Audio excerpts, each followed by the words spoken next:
Дәл осы шаңырақта 70-тегі әжемізбен Қарагөз 5 қарындасымыз паналап тұрған болатын.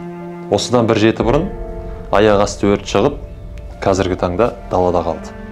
Менің атым Қарлығаш. Мен мына 5 қызға опеконмын. 5 қыздың анасы қайтыс болып кетті, әкесі түрмеде жатыр. Екеуі бірін-бірі қызғанып, сол екеуінің арасында бір келіспеушілік болып, ұрыс болып, келіншегін ашуменен бір ұрып қойған көк желкесінен, мынадай көк желкесінен. Сөйтіп, мойын омыртқасы үзіліп кетіп, келінім қайтыс болып қалды, 2 жыл болды. Әркімнің өзі істеген ісіне өзі жауап береді. Балдарды ойлаймын, осы 5 қызымды тентіреткім келмейді, қаңғытқым келмейді. Осы 2020 жылы өмірден өткен еді. Содан кейін енді ғана өзімізді алып, енді ғана осы 2,5 жылдан бері үйге ремонт жасалмай, үйдегі заттардың бәрі ескіріп жатыр еді.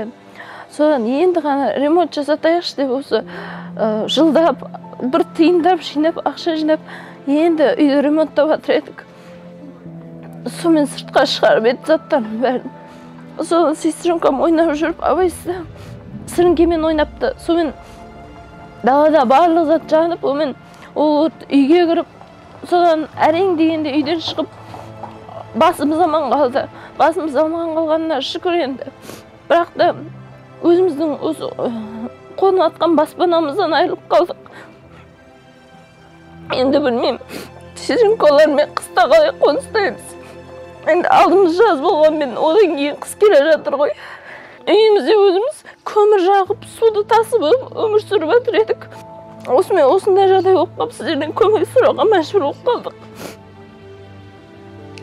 Өтінемін, көмектесіңіздерші, сестренкаларым далада қалды.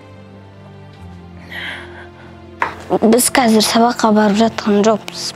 Киімдеріміз барлығы жанып кетті, телефонымызға дейін.